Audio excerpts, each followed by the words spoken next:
At my child's birthday party, my in-laws told the clown to leave because this isn't what we wanted.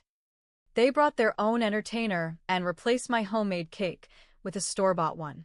My husband said, they were just trying to help. I stayed quiet. But on the thank you cards, I mailed everyone photos, only from the half of the party that actually respected my plans. I'm a 35-year-old mom living in Springfield, Missouri. My son, Mason, turned 6 last month. I planned his birthday party for months. I thought it would be the kind of memory he'd hold on to forever. Instead, it became a reminder of how little respect I get from my in-laws and how spineless my husband can be. Let me start at the beginning.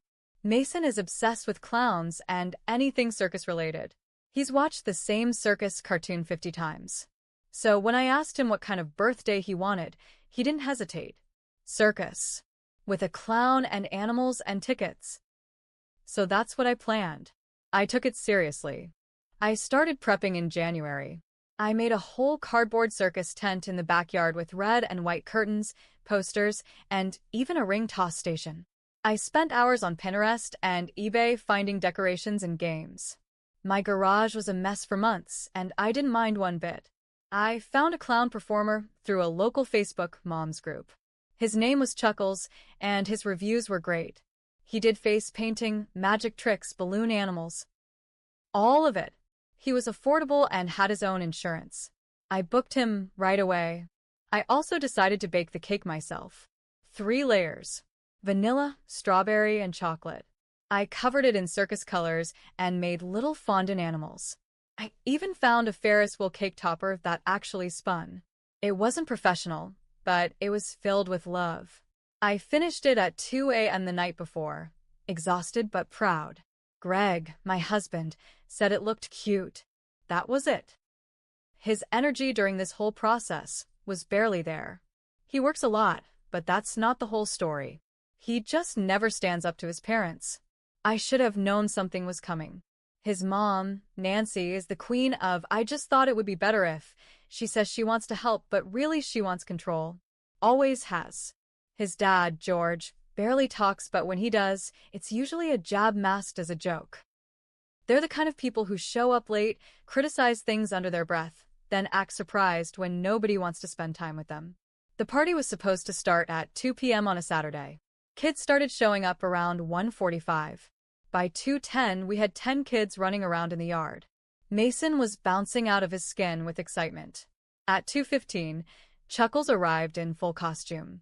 Bright red nose, yellow wig, polka suit. Mason screamed when he saw him and ran straight over. The other kids followed. That's when Nancy and George showed up. I could tell right away something was off. Nancy was wearing a fitted dress and heels, like she was going to a dinner party. George had on dress shoes and a tucked-in polo, looking around like he'd just walked into a garage sale. Nancy barely looked at the decorations before saying, "Oh, this is quaint." George added, "Well, it's certainly colorful." I let it go. I was busy handing out popcorn and managing juice boxes.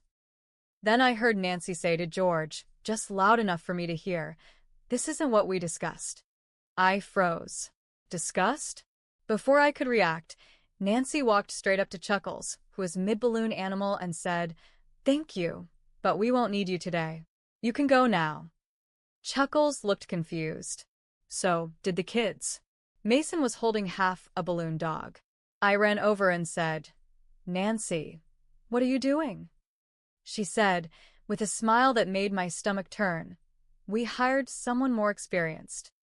We wanted Mason to have a real show." I looked up, and I swear to God, at that exact moment, a man in a tuxedo came walking into our yard. He had a speaker, a table full of props, and a giant banner that said Sir Sparkle the Magician. I couldn't speak. Chuckles gave me a look like, "Do you want me to stay or not?" I didn't even get the chance to decide. Greg walked over and said, "Hey man, sorry. My parents took care of the entertainment." Chuckles nodded, packed up his balloons, and left. I followed him to the sidewalk and paid him anyway. He said, "Happens more than you'd think." Then he left. I walked back inside, shaking. That's when I saw the cake. It was gone. My cake. The one I stayed up all night baking. Gone from the table. In its place, a white, three-layer cake with a giant gold M on top. Fondant edges. Perfect piping. It looked like a wedding cake. Nancy saw me staring and said, "Don't worry, we handled dessert too. We didn't want you overextending yourself." "Where's my cake?" I asked. "In the trash," she said. "It was lopsided. And you seemed stressed." "I found it later. In the garbage bin. Smashed under a bag of used napkins." Greg stood there like a ghost. I asked him, "You knew about this?" He shrugged. "They were just trying to help. They wanted it to be special." That's when I knew I couldn't win. Not with them. Not even with him. So I smiled. I nodded. I went through the motions. Mason was still smiling. That was all that mattered. But deep down, something in me cracked. Something that doesn't come back once it's broken. After the party, I cleaned up while Greg scrolled on his phone. Nancy took leftovers. George complained about the drive home. I didn't say much. I just planned my next move. 2 days later, I made the thank you cards. I included a photo in each one. But not just any photo. Only the ones from the first half of the party, before Nancy's magician showed up, before my cake disappeared, before they took over. Pictures of Chuckles, of Mason laughing at the balloon animals, of my homemade cake glowing in the sunlight. My work, my plan, my party. No pictures of Nancy. No George. No tuxedo magician. Nothing they brought.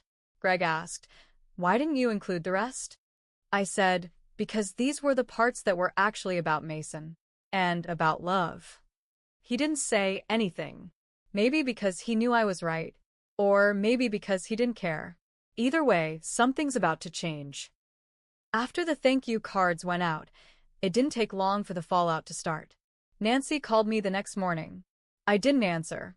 She left a voicemail dripping with sugar and poison. Eso I saw the cards you sent out. Beautiful photos.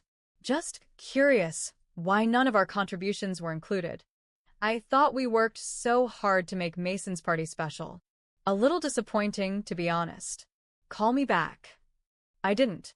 That night, Greg brought it up while we were putting Mason to bed. He didn't even wait until we were alone. "Why are you cutting my parents out of the pictures like that?" he said, right there in the hallway, like it was casual. Like I hadn't spent the whole weekend swallowing my pride while his mother threw my cake in the garbage. I closed Mason's door and turned to him. "Because they took over his party. And you let them." His face got tight. "You're overreacting. They were trying to help." No, Greg. They weren't. They replaced everything I made. They kicked out the clown I hired. They threw away the cake I stayed up all night baking. That's not help. That's control. He looked away. "You're making this about you." I laughed. Just once. Not because it was funny, because it was absurd. This was about me. I'm his mom. This was the first party I got to really plan for him. And they didn't just ignore that, they erased it. He didn't respond. He just walked into the bedroom and shut the door behind him. The next day, I found out Nancy had posted her own set of photos on Facebook. She created an entire photo album titled, "Making Mason's Day Magical, Proud Grandparents." Every picture featured her and George beaming next to the magician. Close-ups of the bakery cake. Her holding Mason's hand like she was the one running the party. She wrote this long caption about stepping in to make the day unforgettable. Not a single mention of me. Friends from Greg's side started commenting things like, "You always go above and beyond, Nancy," and "Mason's lucky to have you." I felt like I'd been erased from my own child's life. I showed the post to Greg. He scrolled through it, then set his phone down like he was bored. "Why do you care what she posts?" "Because she's making it look like I wasn't even there." He shrugged. "She's just proud. Let it go. Let it go." That night, while Greg was sleeping, I sat at the kitchen table and started writing everything down. Every time Nancy had undermined me. Every time Greg had let it happen. I filled 3 pages in one sitting. Not for revenge. Not yet. Just to see it in front of me. To remind myself I wasn't crazy. But I wasn't done. I started getting texts from other parents. One mom, Claire, asked if everything was okay. She said her daughter asked why the clown left early and why some lady made everyone stop playing games. Another mom, Jenna, said Mason told her son that the cake got thrown away because Grandma said it was ugly. I felt something shift in me. They hadn't just disrespected me. They'd confused my son, taught him that when someone puts love into something, it's okay to throw it away if someone richer or louder shows up. I wasn't about to let that sit. That weekend, I took Mason to the park. Just me and him. I brought the leftover pieces of my smashed cake. I'd wrapped a few slices in foil just in case, and we had a do-over party under the trees. I told him the truth, in 6-year-old words. I made that cake for you, because I love you. And when someone loves you and makes you something, it's important, even if it's not perfect. He looked up at me and said, "I liked your cake better, Mommy." I almost cried.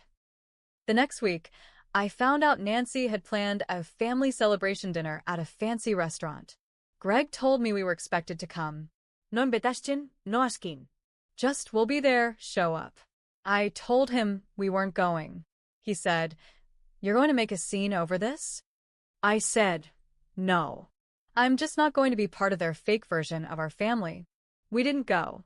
Nancy left a voicemail saying, "I hope you understand how hurtful your absence was. We're trying to keep this family together." I deleted it, but I wasn't done yet. About a week after we skipped that dinner, things got quiet. Too quiet. Nancy didn't call. George didn't text. Greg didn't bring them up either. It was like they'd all silently agreed to pretend nothing had happened, which made me more suspicious. Nancy doesn't go quiet unless she's doing something. I was right. It started with the preschool. Mason goes to a small, private preschool just outside Springfield. The teachers know the parents by name, and there's a lot of parent involvement, volunteering, events, fundraisers. I've always been pretty active there. One morning, I dropped Mason off and noticed 2 moms standing by the cubbies whispering. I smiled at them. They didn't smile back. Then Mason's teacher, Miss Tracy, pulled me aside. "Hey, just a heads up," she said. "There's been some confusion about Mason's birthday party." I blinked. Confusion? She hesitated.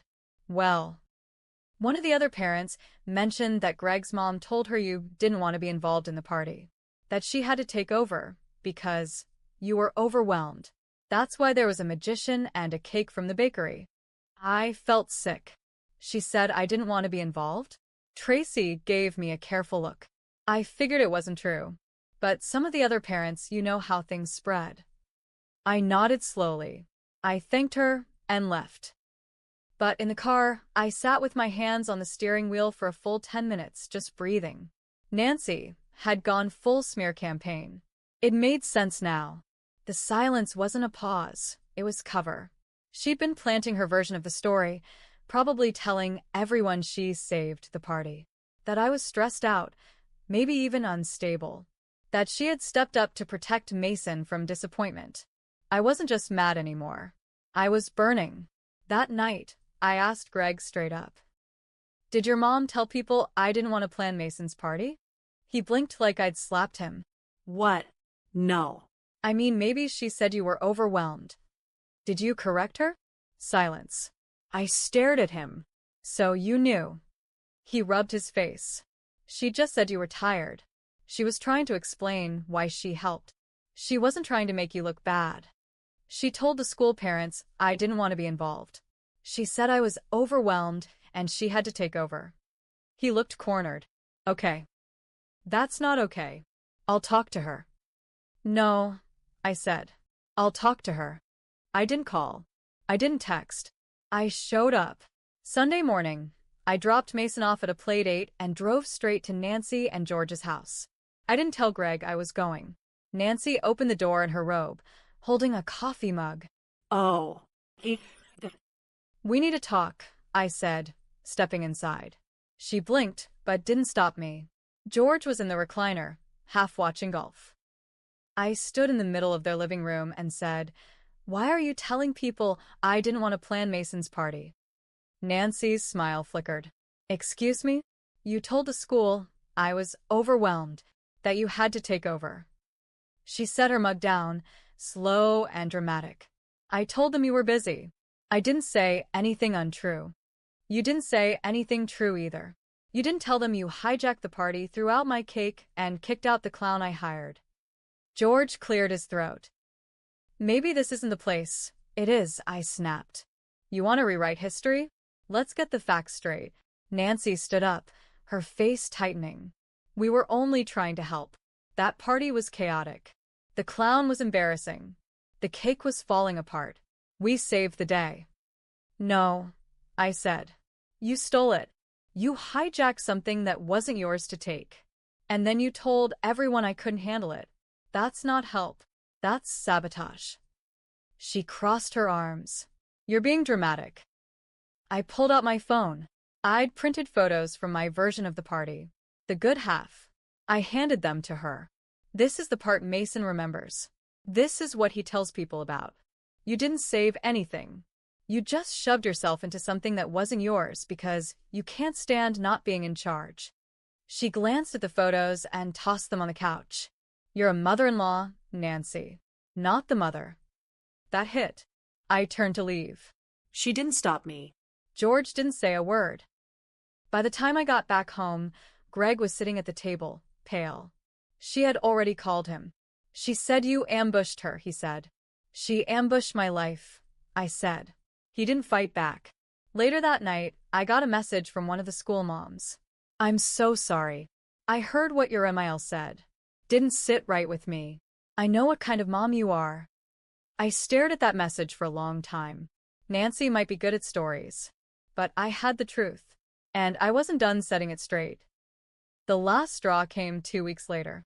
Mason came home with a drawing from school. It was a family tree project. He'd drawn me, Greg, himself, and right next to him, not underneath us, but beside him, Nancy and George. Why are Grandma and Grandpa next to you? I asked gently. He shrugged. Teachers said they're important. Grandma said she's like my other mom. My heart stopped. I looked him right in the eyes. Mason, sweetie, do you think Grandma is your other mom? He tilted his head. She said she does all the things moms do, like planning parties and making sure stuff's good. I smiled for him, but inside, something cracked and fell apart. That night, I confronted Greg again. She told Mason she's like his other mom. He sat up on the couch. What? That can't be right. It is. She's planting things in his head now. He ran a hand through his hair. Look, I'll talk to her. No. I cut him off. I've done enough talking. I'm going to fix this. All of it. I didn't wait. I made a slideshow using the photos Nancy didn't want anyone to see, the ones from before she stepped in. I included photos of my homemade cake, the cardboard circus tent I spent weeks building, Chuckles making balloon animals while Mason giggled in his lap. Then I added a voiceover. My voice. Calm and direct. This was the party I planned for Mason. I stayed up late making decorations. I baked his favorite cake. I hired a clown he begged for. These are the memories we made. Until someone else decided they knew better. I uploaded it privately and shared it with the preschool parents group. Not publicly. Just to the people who mattered. I didn't insult Nancy. I didn't lie. I just showed the truth. Within hours, comments started rolling in. So, this is what really happened. I was wondering why the clown left. Your cake was amazing. That bakery one looked boring. I didn't respond to any of them. I didn't need to. 2 days later, Nancy called. I answered. You made me look like a monster, she hissed. No, I said. I made you look like what you are. You've embarrassed this family. No, Nancy. You embarrassed yourself. I just gave people the part you left out. She went quiet. Then she hung up. Greg didn't defend her this time. In fact, he didn't say much at all. Over the next few days, he stayed late at work more and more. We barely spoke. A week later, he told me he was going to stay with his parents for a few days to cool off. I didn't argue. I let him go. And then I started packing. Not everything, just enough. Mason and I moved in with my sister across town. I filed for a legal separation 2 days later. I needed space to think, To breathe. to figure out what kind of life I wanted to give my son, one where his mother wasn't treated like an afterthought. Greg didn't try to stop me. 3 weeks after that, the preschool hosted a Moms and Muffins morning. Each child was supposed to bring their mother or a mother figure. Nancy showed up. She tried to walk in with Mason. The teacher stopped her. "I'm sorry, only legal guardians today." Nancy smiled tightly. "I'm his grandmother. I'm like his other mother." The teacher didn't flinch. "Then you're welcome to wait outside." She stood in the hallway and watched while Mason sat next to me, laughing and eating a blueberry muffin, his hand in mine. I didn't smile at her. I didn't wave. I just turned back to Mason and said, "Is this a good muffin?" He nodded. "Way better than that white cake." I laughed. I might have lost a husband, but I kept my dignity. I kept my voice. And I kept the part that mattered most, my son. Sometimes revenge isn't loud. Sometimes it's just living your truth so clearly that the people who tried to rewrite it can't stand to look. And now, when Mason flips through his birthday album, the only thing he sees is the love that started it all. Mine.